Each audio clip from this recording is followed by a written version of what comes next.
Mahanadi serial next பிரேமோ என்ன மாதிரியான twist ஆக்க போகுதுன்னு பார்க்கலாம். கங்கா, உங்களுக்கு எப்படி நன்றி சொல்றதுன்னே தெரியல. நீங்க எனக்காக சப்போர்ட் பண்ணதுக்கு நீங்க மட்டும் சொல்லலைன்னா கண்டிப்பா ஆன்டி கோவப்பட்டு அவங்க வீட்டை விட்டே போயிருப்பாங்கன்னு சொல்லிட்டு இருக்காங்க.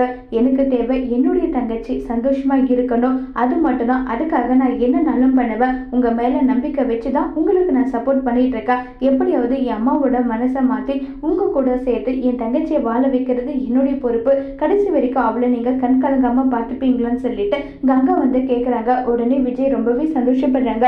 இந்த உதவி மட்டும் நீங்க செய்யுங்க, வாழ்நாள் முழுக்க உங்களுக்கு நன்றி கடனா நான் இருப்பேன். காவேரி இல்லாம நான் எந்த அளவுக்கு வருத்தப்பட்ட ஃபீல் பண்ணிட்டு இருக்கேன்றத தெரியுமா, அந்த அளவுக்கு மனசு உடைஞ்சு போயிருக்கேன் நல்லா சொல்லி அவங்க சொல்லிட்டு இருக்காங்க. உடனே குமரனும் இதுல நானும் ஜாயிண்ட் ஆயிக்கலாமா, நானும் கண்டிப்பா என்னால முடிஞ்ச உதவி நான் உனக்கு செய்வேன்னு சொல்லிட்டு விஜய் கிட்ட சொல்லிட்டு இருக்காங்க. விஜய் ரொம்பவே சந்தோஷப்படுறாங்க.